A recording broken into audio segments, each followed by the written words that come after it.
19 constitucional, el artículo 8 del Pacto de San José y el artículo 316 del Código Adjetivo aplicable, esta Fiscalía solicita se dicte un auto de vinculación al proceso al ciudadano Carlos Puentes Ruiz por los delitos de secuestro agravado y portación de armas sin licencia, con base en los siguientes hechos.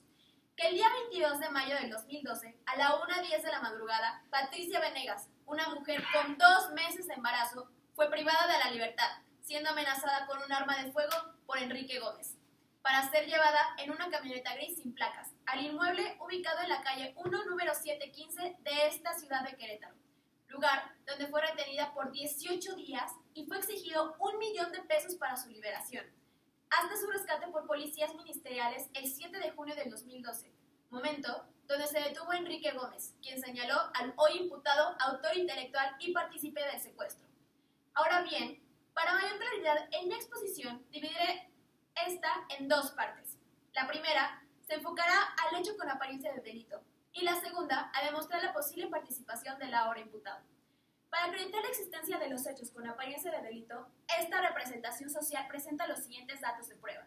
En primer lugar, el testimonio de Martín Casas, esposo de Patricia Venegas, quien, a las 1:10 de la madrugada, en el lugar de los hechos, manejaba su vehículo Mazda con placas FGG 890. Fue él quien presenció el secuestro de la ciudadana Patricia Venegas y señala escuchar 2 disparos antes de que la camioneta se alejara con su esposa dentro. En segundo lugar, el testimonio de Lorenzo Lemus, celador del edificio Torre de Cádiz, ubicado frente al lugar de los hechos, quien observó los hechos antes descritos y dio aviso a la policía a petición del auxilio de Martín Casas.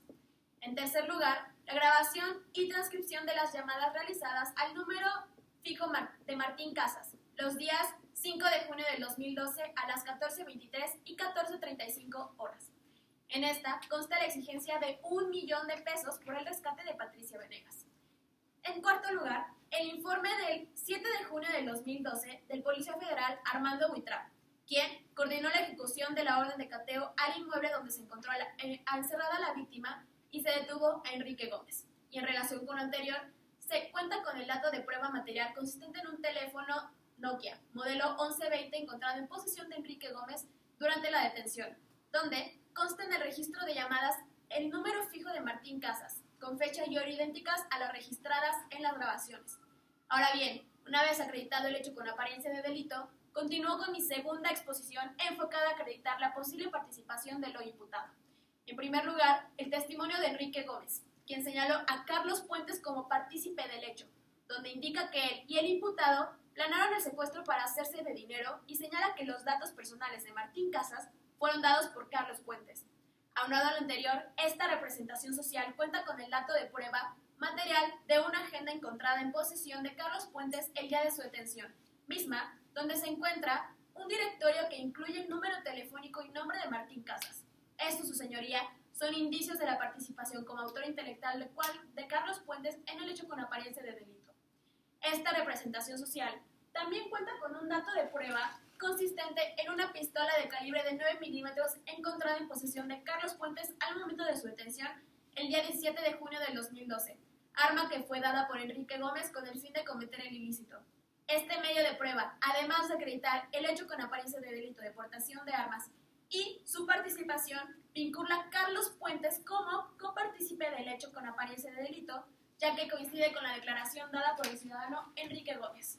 Ahora bien, colmadas todas las fracciones del artículo 316, esta representación social no puede pasar por alto las circunstancias de odio y violencia en la que ocurrieron los hechos, ya que con base con el artículo 21 constitucional y el propio artículo 51 de la Ley General de Acceso a las Mujeres a una vida libre de violencia, esta Fiscalía se ve obligada a agotar todas las posibles líneas de investigación para esclarecer los hechos en casos de presunta violencia contra la mujer.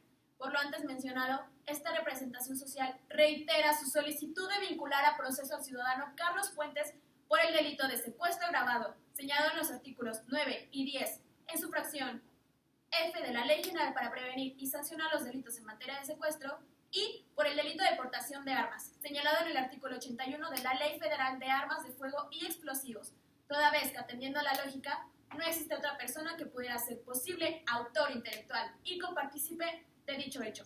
Es cuanto, su señoría.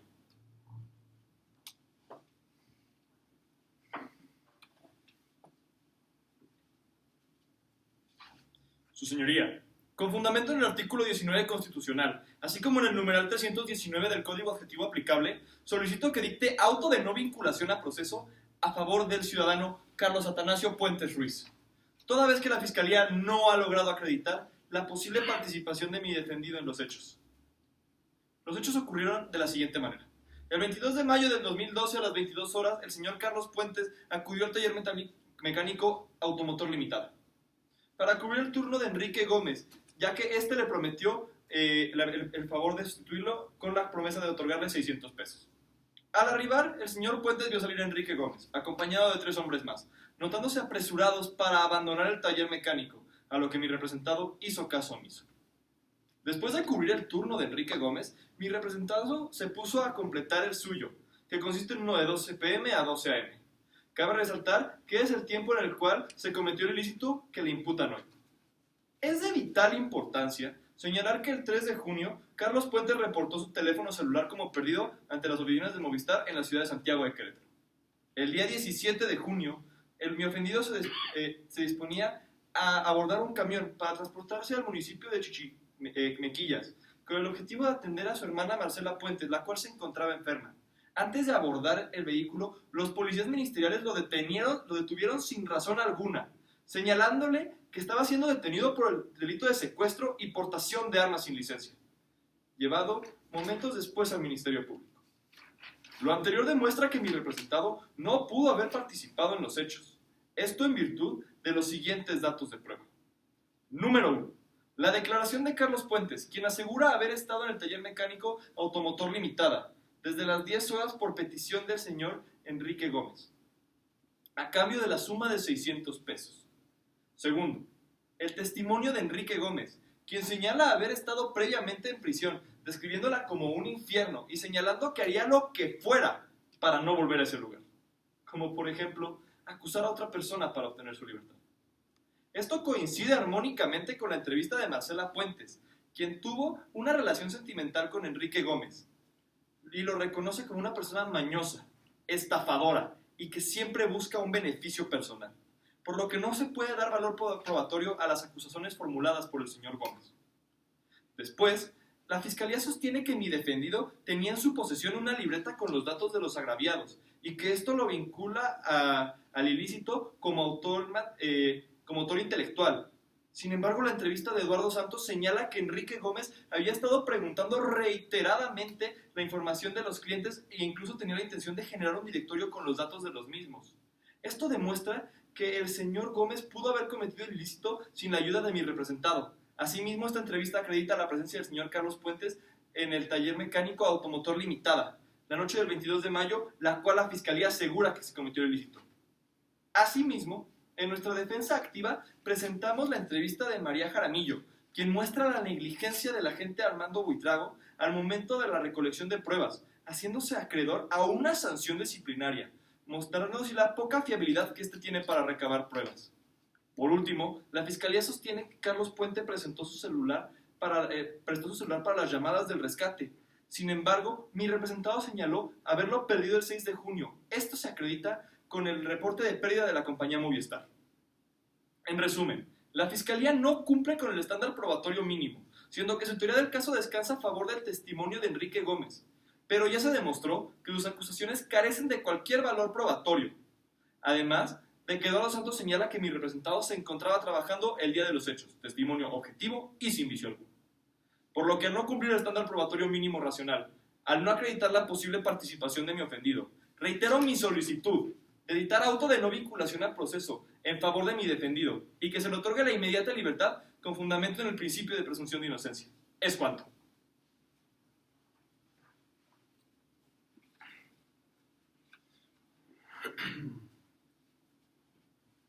Con fundamento en el bloque constitucional y con relación al apartado respectivo de medidas cautelares, capítulo 4 del Código Nacional de Procedimientos Penales, y toda vez que en esta misma audiencia se ha formulado auto de vinculación a proceso al ciudadano Carlos Puentes Ruiz, la Fiscalía solicita que le sea impuesta la medida cautelar de prisión preventiva necesaria, contemplada en la fracción 14ª del artículo 155 del Código Adjetivo aplicable. A continuación, su señoría procederá a fundamentar la solicitud de la Fiscalía en 3 puntos fundamentales. El primero, el riesgo de que el imputado se retraiga del proceso. El segundo, el principio periculum in mora, o el peligro en la demora procesal. Y tercero, la protección de la víctima y los ofendidos. En primer lugar, su señoría, esta representación social trae a su atención el riesgo de que el imputado se retraiga del proceso penal, mismo riesgo que justifica la prisión preventiva necesaria. Esto se desprende de los siguientes hechos: que el imputado ya ha intentado darse a la fuga, en virtud de que se le detuvo en la terminal de autobuses a punto de abordar y de escapar. Segundo, que el imputado no cuenta con arraigo familiar en esta ciudad. Se desconoce la residencia de sus familiares y hasta el momento no se encuentran datos que sustenten que el ciudadano Carlos Puentes tenga responsabilidades familiares que lo obliguen a permanecer en la ciudad de Querétaro. Tercero, que el imputado puede disponer de cantidades elevadas de dinero, toda vez que hizo un préstamo por el valor de 20,000 pesos a su colega Enrique Gómez en una sola operación. También hay que tomar en cuenta que la pena de posible asciende a 80 años, influyendo de manera directa en la disposición del imputado a continuar con el proceso penal. Además hay que tomar en cuenta que el imputado cuenta con ayuda de personas copartícipes y cómplices en el hecho que no han sido detenidas, en razón de que había al menos 3 personas en la camioneta que secuestró a la víctima. Hasta el momento solo se han detenido 2 personas por este hecho y por tanto hay aún personas que se dieron a la fuga. Estas personas pueden prestar ayuda al imputado para retraerse de la justicia, dado que ellas ya lograron de manera exitosa hacerlo. En segundo lugar, su señoría, hay que atender al peligro de la demora procesal. La medida solicitada evitará que el imputado retrase y afecte el proceso. Lo anterior encuentra fundamento en los siguientes hechos.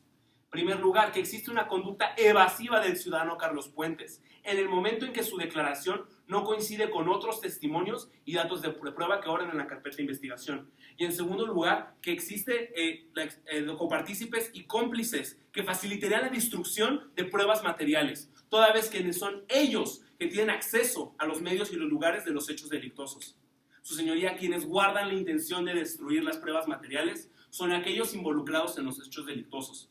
Y uno de ellos está frente a usted, su señoría.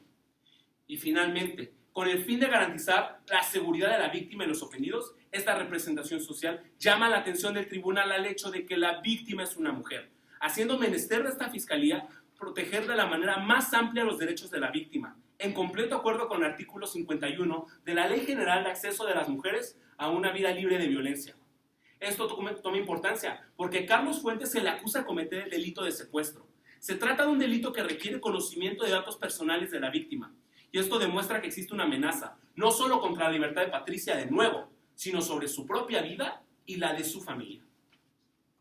Estas son las razones por las que esta representación social solicita la prisión preventiva necesaria para el ciudadano Carlos Puentes. La Fiscalía, sin embargo, no deja de observar que la medida solicitada constituye una restricción del derecho a libertad personal del ciudadano Carlos Puentes. Y es por ello que la restricción debe acreditarse como idónea, necesaria y proporcional. La prisión preventiva es idónea, su señoría, toda vez que alcanza la protección amplia que obligan las convenciones y ordenamientos que protegen a las mujeres. La prisión es necesaria, debido a que cualquier otra medida cautelar no reduce los riesgos que presenta la colusión con cómplices y copartícipes fugitivos de las autoridades.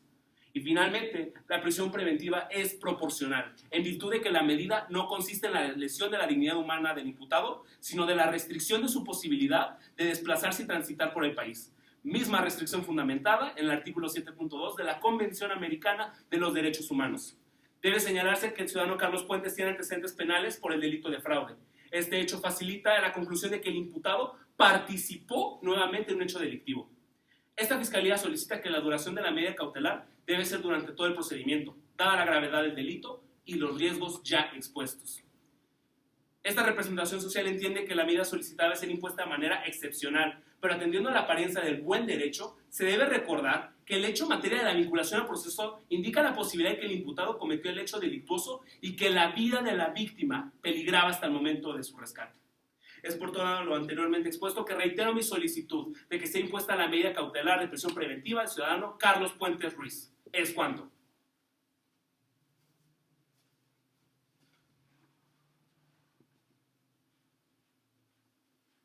Su señoría, con fundamento en el artículo 20 constitucional, apartado 20, así como los artículos 7.1 y 8.2 del Pacto de San José de Costa Rica y el artículo 153 del Código Adjetivo aplicable, solicito que no se imponga ninguna medida cautelar a mi defendido. Esto en virtud de que las alegaciones de la Fiscalía no aseguran ninguno de los fines de las medidas cautelares, que son las siguientes. La primera, asegurar la presencia del imputado en el procedimiento. La segunda, garantizar la seguridad de la víctima u ofendido o del testigo. Y la tercera, evitar la obstaculización del procedimiento. Además de ser una medida cautelar violatoria de derechos humanos de mi representado, específicamente los derechos a la libertad personal y a las garantías judiciales, así como su principio de presunción de inocencia, que lo protege durante todo el proceso. Ahora bien, haciéndome cargo de las manifestaciones vertidas por mi contraparte, es menester de esta defensa señalar lo siguiente. Primero, que el señor Puente en ningún momento intentó darse a la fuga en el momento de su detención, ya que él se dirigía a ver a su hermana, la cual estaba internada, al encontrarse terriblemente enferma. Por lo que los hechos señalados por mi contraparte resultan claramente ilógicos y prejuiciosos. Lo anterior se acredita en la entrevista de mi representado, mismo que no ha sido contradicha por la representación social. En segundo, igualmente ha colaborado con su testimonio, explicando el porqué de la posición del arma, así como su relación con Eduardo Santos y el ofendido, que es el señor Casas. Por ende, el principio de periculum in mora no se puede actualizar, puesto que el ciudadano está dispuesto a colaborar con las autoridades, a menos de que se encuentre un culpable y se compruebe su inocencia, la cual claramente no está dispuesto a arriesgar. Y tercero, asimismo se ha demostrado que si hay un conocimiento entre el ciudadano Carlos Puentes y el señor Casas, sin embargo, se dejaron ver desde hace ya tiempo, además de que no se ha demostrado una conexión directa con la víctima. Por ende, no se puede acreditar que debe de garantizarse la seguridad de la víctima, cuando el imputado claramente no la conoce. Esta medida cautelar que solicita la Fiscalía no cumple con el test de proporcionalidad, lo cual incluye los siguientes tres principios: idoneidad, proporcionalidad y necesariedad, de los cuales me permitiré explicar a continuación. La medida cautelar no es idónea toda vez que no se evalúan las conductas del imputado con respecto al caso.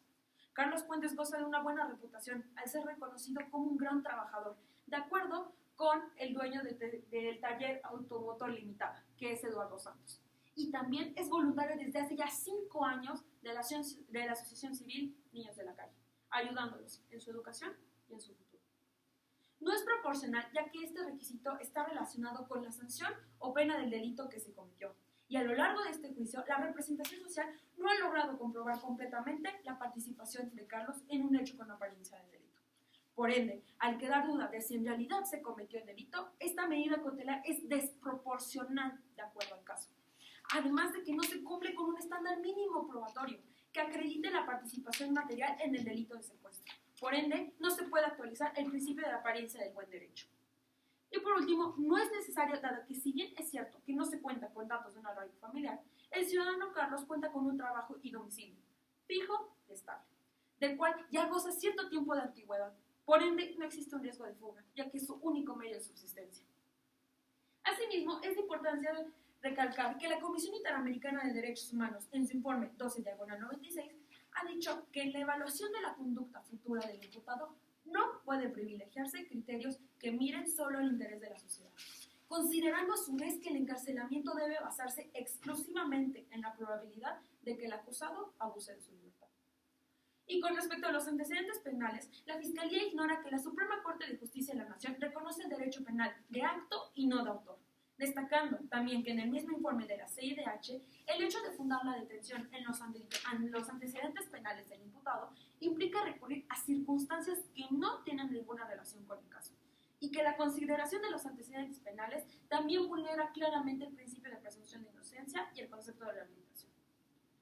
Debido a que la naturaleza de la prisión preventiva oficiosa es de aplicación automática, su aplicación se encuentra sí y solo sí está dentro del catálogo de delitos del artículo 19 constitucional, dejando a un lado un análisis exhaustivo de las circunstancias de los hechos del caso y permitiendo que se altere el principio de presunción de inocencia.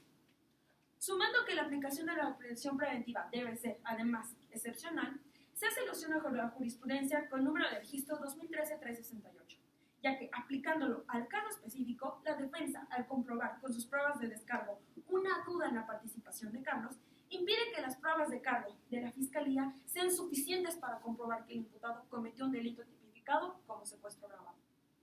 A raíz de lo expuesto a su señoría, se reitera la solicitud de no imposición de ninguna medida cautelar, ni tampoco de la prisión preventiva que alega la Fiscalía, debido a que no se probó ninguno de los principios que la justifican, no se ofreció ningún estándar mínimo que compruebe la participación del ciudadano y no existe ningún riesgo de fuga. ¿Es cuánto?